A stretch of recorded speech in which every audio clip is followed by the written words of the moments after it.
Assalamualaikum warahmatullahi wabarakatuh. Sobat edukasi, selamat siang. Selamat datang di podcast Inspirasi Kita. Saya Fikri Muzaki. Hari ini kita berdiskusi interaktif dengan narasumber istimewa kita. Kali ini bersama Saudara Ki Agus Anang Gozali, guru honorer matematika di SMP Tamadun Rodotul Quran, sekaligus mahasiswa matematika Universitas Ma'arif Lampung. Baik, Waalaikumsalam Mas Fikri. Saya Anang, senang sekali bisa berbagi pengalaman dan juga pemikiran terkait etika guru dari perspektif Aswaja. Nah, Pak Anang, menurut Anda, apa makna guru sejati terlebih dalam bingkai ajaran Ahlus Sunnah wal Jamaah? Menurut saya, guru sejati adalah pewaris para nabi, Mas Fikri, atau warasatul anbiya, yang tugasnya mencerdaskan dan membentuk jiwa, mengimbangi aspek rasional matematika dengan nilai-nilai tauhid dan juga akhlak yang mulia. Aspek ini inti aswaja yang menggabungkan antara ilmu, akal, dan juga syariat atau nakal. Sangat menarik. Jadi guru tidak hanya menyampaikan rumus, tapi juga menanamkan ruh Islam yang moderat dan toleran. Iya, betul Pak Fikri. Bagaimana Bapak mempraktikkan niat lillahi ta'ala ala pengajar di pesantren dan sekolah umum? Biasanya saya mengawali hari dengan zikir atau wirid singkat ala santri, kemudian doa dan juga sholat duha. Lalu saya menuliskan niat saya di jurnal pribadi saya untuk menautkan antara tanggung jawab profesionalitas dengan ibadah, Mas Yukti. Nah, contoh ada pesan apa yang Anda terapkan di kelas matematika Anda?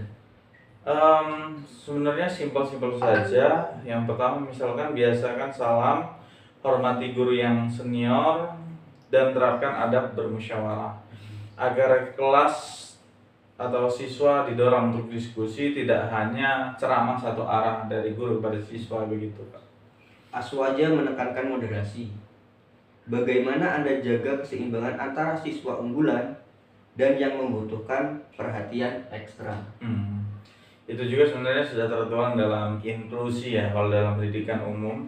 Jadi saya membagi kelompok belajar heterogen, yang mana saya bagi giliran presentasi kepada semuanya agar semuanya mendapatkan kesempatan yang sama.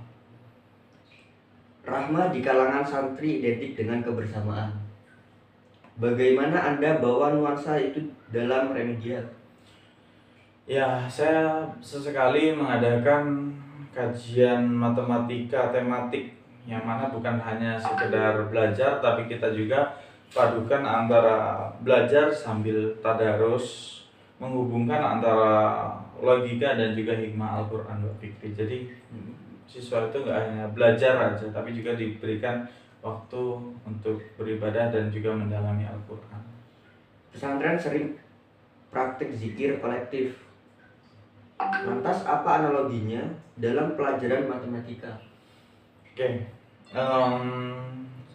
jadi siswa-siswa saya itu saya berikan proyek akhir, yaitu membuat model statistik kegiatan pengajian di sekolah, kemudian melakukan survei, analisis data, dan juga refleksi moral untuk mengikat teori dengan amal jama'i.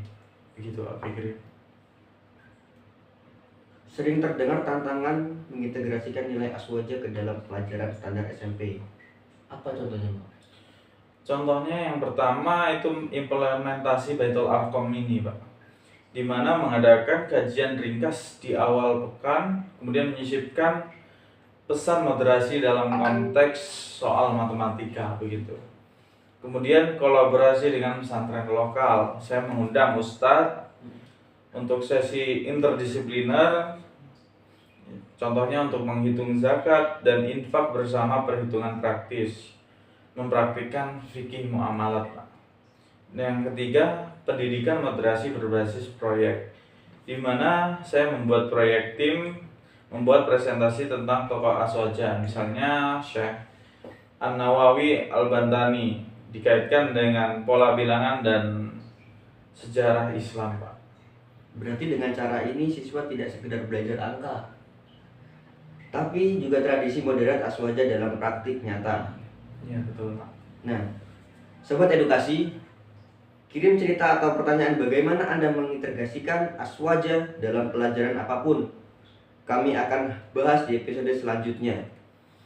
Terima kasih sudah mendengarkan. Wassalamualaikum warahmatullahi wabarakatuh.